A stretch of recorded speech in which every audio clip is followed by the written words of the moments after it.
আসসালামু আলাইকুম রাহমাতুল্লাহি ওয়া বারাকাতুহু। সুপ্রিয় সম্মানিত দর্শক ও শ্রোতা, আশা করি মহান রব্বুল আলামিনের দয়ায় আপনারা সকলেই ভালো আছেন। সম্মানিত দর্শক ও শ্রোতা, আজকে সূরা কাফিরুনের কয়েকটি আমল নিয়ে আলোচনা করব এবং এর অনুবাদ তেলাওয়াত সহকারে আলোচনা করব। চলুন সূরা কাফিরুন একবার তেলাওয়াত অর্থ সহ শুনে নিই। বিসমিল্লাহির রহমানির রহিম। قل يا أيها الكافرون لا أعبد ما تعبدون ولا أنتم عابدون ما أعبد ولا أنا عابد ما عبدتم ولا أنتم عابدون ما أعبد لكم دينكم ولي دين। অর্থ, হে নবী, তুমি বলো, হে কাফেররা, আমি তার ইবাদত করি না যার ইবাদত তোমরা করছো, আর তোমরাও তার ইবাদত করো না যার ইবাদত আমি করছি, আর আমি তার ইবাদত করব না যার পূজা তোমরা করছো, আর তোমরা তার ইবাদতকারী হবে না যার ইবাদত আমি করছি। তোমাদের জন্য তোমাদের দিন আর আমার জন্য আমার দিন। সুপ্রিয় সম্মানিত দর্শক শ্রোতা, চলুন সূরা কাফিরুনের কয়েকটি গুরুত্বপূর্ণ আমল জেনে নেই।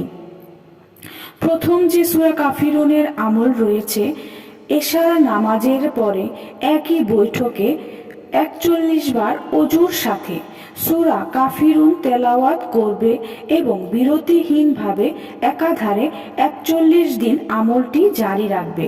আল্লাহর রহমতে এই আমলটির ফল অবধারিত, অর্থাৎ অতি শীঘ্রই ঋণী ব্যক্তির ঋণ পরিশোধ হয়ে যাবে। সূরা কাফিরুনের আরেকটি গুরুত্বপূর্ণ আমল না বললেই নয়। যে ব্যক্তি নামাজের পরে অজু সহ সূরা কাফিরুন ৩ বার করে সর্বদা পাঠ করার অভ্যাস রাখে, আল্লাহর রহমতে সে অবশ্যই ওই সব কাজ থেকে হেফাজতে থাকবে। সুবহান আল্লাহ। সূরা কাফিরুনের আরও একটি আমল হলো, যদি কোনো ব্যক্তিকে বিষধর জীবসমূহ ধ্বংসন করে, তাহলে সাথে সাথে কিছু লবণের উপর সূরা কাফিরুন একবার মাত্র পাঠ করে ফু দিবে।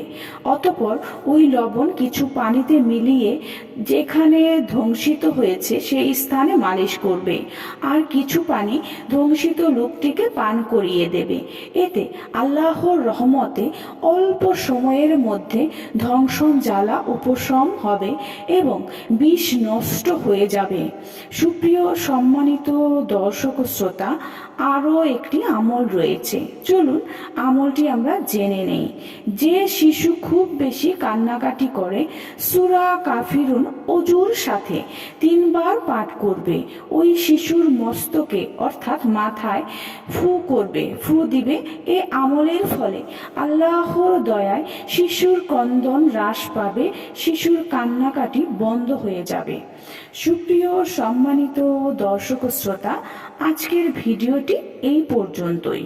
ভিডিওটি যদি ভালো লেগে থাকে অবশ্যই চ্যানেলটিকে সাবস্ক্রাইব করবেন, লাইক করবেন, কমেন্ট করবেন এবং বেশি বেশি শেয়ার করে দেবেন। সবাই ভালো থাকবেন। আল্লাহ হাফেজ।